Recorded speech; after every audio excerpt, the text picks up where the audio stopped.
Shalom, selamat pagi, menjuah-juah. Kita bertemu dalam renungan hari Rabu tanggal 7 September 2022. Kecurigaan di antara pikiran seperti kelawar di antara burung. Mereka tidak pernah terbang saat senja. Kita berdoa. Allah Bapa di dalam Tuhan Yesus, kami mengucap syukur atas penyertaan dan berkat Tuhan yang begitu luar biasa. Senantiasa setia mencurahkan kasih setia Tuhan atas kehidupan kami sampai saat ini.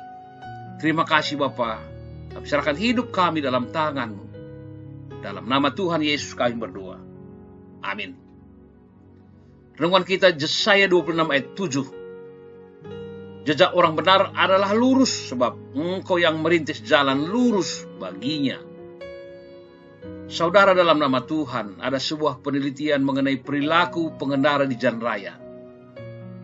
Ada yang konsisten berjalan lurus, tetapi ada juga yang berjalan zigzag. Ternyata walaupun pengendara yang berjalan zigzag lebih dahulu sampai tujuan, tapi selisih waktunya tidak selalu signifikan dibanding dengan resiko kecelakaan yang mungkin sering terjadi. Kesimpulannya, saat menggunakan jalan raya, tetaplah berjalan lurus, karena cara itu lebih menjamin pengendara untuk tiba di tujuan dengan selamat. Umat Israel kerap sekali mengalami kesulitan untuk tetap berjalan lurus di hadapan Tuhan. Mereka kerap menyimpang ke kanan ataupun ke kiri, bahkan berbalik arah, meninggalkan Tuhan dan mengikuti keinginan hatinya. Mereka pun pernah mengikuti jalan Tuhan lain selain Allah. Namun Allah terus menyediakan jalan lurus bagi umatnya dan memanggil mereka kembali ke jalan yang benar. Jadi jelas ada hubungan antara hati dan jalan hidup. Sementara banyak orang berkata bahwa pikiran ataupun otak manusia yang menentukan jalan hidupnya. Jika hati kita bersih, maka bersih pula pikiran kita. Jika pikiran kita bersih, maka bersih pula perkataan kita. Jika perkataan kita bersih, maka bersih pula perbuatan kita. Saudaraku, dalamnya laut dapat diduga, tapi dalamnya hati siapa yang tahu?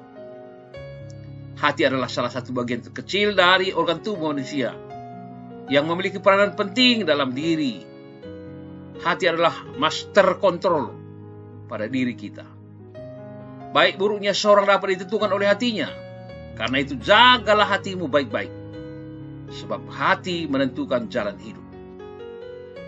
Tuhan tidak berkenan kepada orang yang memiliki hati yang panas, hati yang iri, dan hati yang menyimpan dendam. Orang yang hatinya tidak lurus akan kehilangan berkat dan kesempatan daripada Tuhan. Sebaliknya, orang yang hatinya lurus sudah pasti mendapatkan berkat dan kasih karunia daripada Tuhan. Pertobatan sudah semestinya menyangkut pengakuan dari penghayatan yang mendalam dan proses olah pikir tentang kebenaran itu sendiri. Pertobatan itu dilanjutkan dalam tindakan untuk melakukan yang benar di dalam hidupnya. Apakah kita hidup dalam situasi tertindas pada hari-hari ini? Apakah kita berkecil hati tentang kemakmuran orang fasik dan penderitaan orang benar? Berdoalah agar kita semua dapat menghidupi harapan hari akhir. Gigih bertahan dan berjalan di jalan orang benar dan selalu percaya bahwa suatu hari Tuhan akan menegakkan keadilan dan memberikan kedamaian sejati.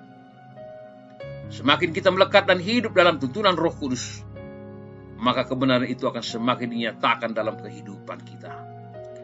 Dia adalah roh kebenaran itu sendiri.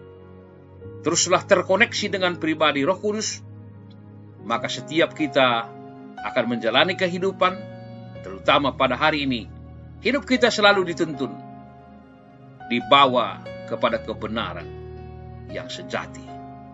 Amin. Nyanyian rohani kita, hatiku percaya. Menjuah-juah, salam sukacita, dan tetap semangat.